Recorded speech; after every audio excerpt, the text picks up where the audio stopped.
ในเบื้องในส้มกันพอดีเนาะขอแรงมุกแรงใจนะพี่น้องเนาะ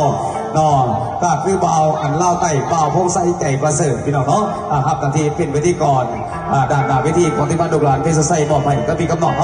จากที่จ่อยเอาคุ้มหลอกคุ้มลำเอาเสียงเพลงตอบสนองไหนแล้วละกันวันเสริฐเอาวันนี้ว่าเป็นการซ่าเสียเวลาพี่น้องวันเท่าวันนี้เนาะให้พี่น้องเขาได้พบกับวิธีก่อนด้านหน้าวิธีก็คือเบาพงไส้ใจประเสริฐเพื่อจะมาฝากให้ได้เสียงล้ำในพื้นมาบอกว่าผู้บ้ากระไดขอร้อยยิ้มมาเสียงประสานเสียงตบมือพี่น้องบ้านเฮาพอดีเนาะต้อนรับป่าล่าไต่ป่าพงไส้ใจประเสริฐวิธีก่อนประจำที่งานลูกหลานโดยเรากำลังเป็นสดใสมอบให้จวดหน้าวิธีพอดี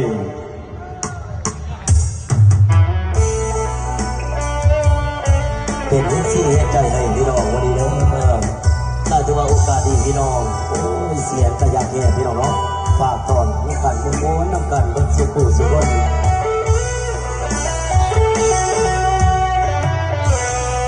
ละน้องสาวเอ๋ยละทานสิบอกเรื่องพี่ให้คนว่ามันทางสายเดินละลาละทานสิเอ๋ยทำลาว่าต่อมาน้องถึงอายละยาพาเข้ามาไกลแม่เด้อหัวใจว่าคนไทยมันอ่อนแอมันอ่อน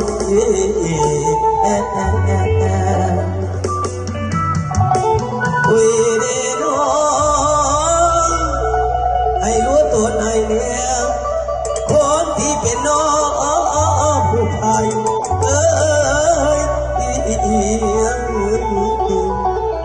สิทนได้แม่จังไดน้องและนางโอ้ไอ้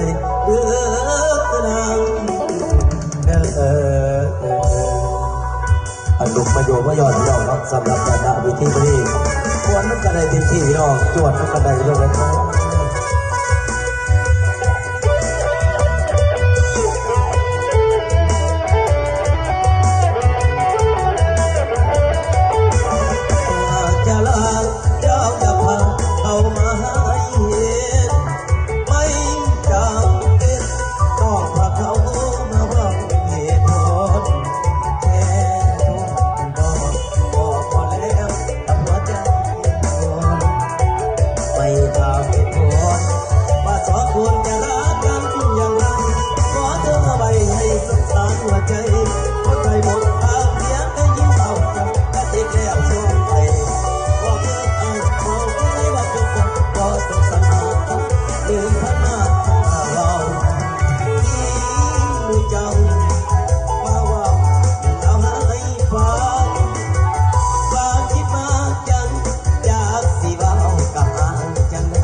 โจงยกไปบุรีประสันพี่น้องเนาะ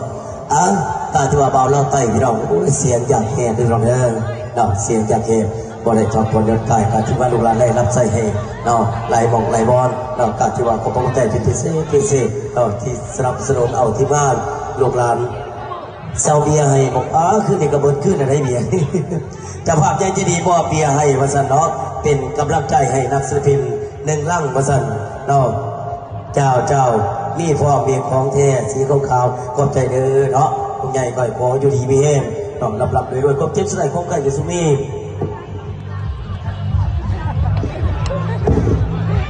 เมาได้จาน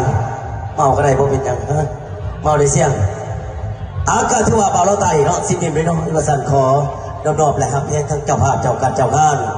เนาะก็ถือว่าโอกาสดีนั้นที่ท้องในตรงไหนนอกจากจริงๆผมคิดว่าเพียรสดใสเนาะได้มา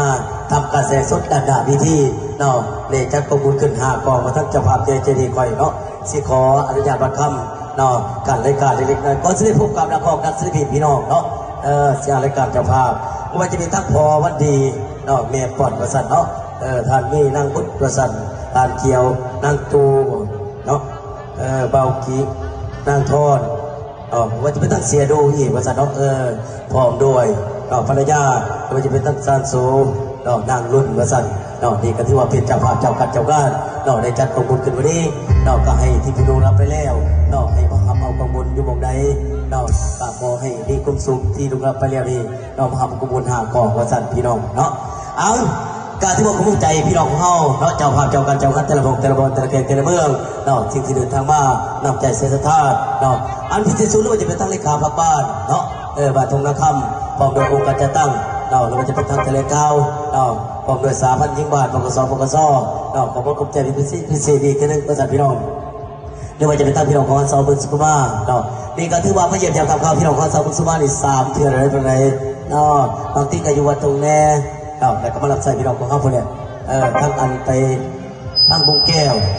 นี่ก็ถือว่ารับใส่พี่น้องของตรงนะครับอากาศถือว่าเป็นการศึกษาชีวิตนะพี่น้องก็พบกับผลงานที่2พบกับเบาเราไต่พงไซเจริญสื่อบางคนก็สิจำหน้าชื่อตาเขาก็ดีการที่ว่าเป็นลูกกบาลประกับสวนพี่น้องสุขุมาของเขาเลยแต่พี่น้องจำหน้าชื่อตามาเคี่ยกันได้แล้ววิธีวันนี้เอาที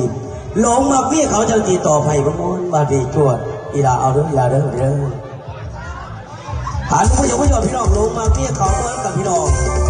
เชื่อ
วงเฮา